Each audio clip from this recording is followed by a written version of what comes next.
பால்வாடியில குழந்தைங்களுக்கு குடுக்குற சத்து மாவு தான் இன்னைக்கு எங்க அத்தை குடுத்து விட்டாங்க. குழந்தைங்களுக்கு வந்து ஏதாவது செஞ்சு குடுன்னு சொல்லிட்டு.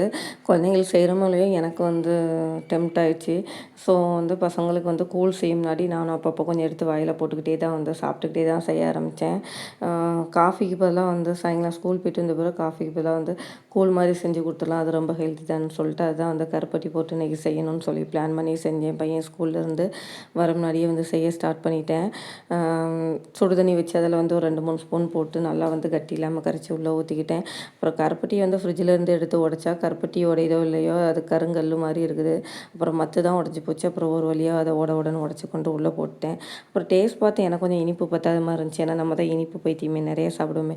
அப்புறம் இன்னும் கொஞ்சம் கருப்பட்டி இருந்துச்சு. அதை போட்டு வந்து ஸ்வீட்டுக்கு வந்து மேனேஜ் பண்ணிவிட்டு அப்புறம் இறக்கும்போது சுக்கும் ஏலக்காவும் தான் பவுட்ரு பண்ணி போட்டேன். சுக்கு போட்டு பிறகு நம்ம பருத்திப்பால் குடிப்போம்ல அந்த டேஸ்ட்டுக்கு போயிடுச்சு. என் பையன் வந்து என்ன சொல்கிறான் நீங்களே கேளுங்க. போய் சொல்லாத. ஒரு பாப்பா வந்து டம்ளர் ஃபுல்லாக குடிச்சிட்டா. சரி குடி இன்னும் இருக்குது. இந்த இருக்குது பாரு. நாளைக்கும் அது கேட்டிருக்கேன். அதில் வந்து நாளைக்கு வந்து அந்த சத்து மாவில் வந்து லட்டு செய்வாங்கல்ல. ஸோ அந்த லட்டு தான் வந்து அவனுக்கு ஸ்கூலுக்கு வந்து செஞ்சு கொடுத்து விடணும். சரிடா.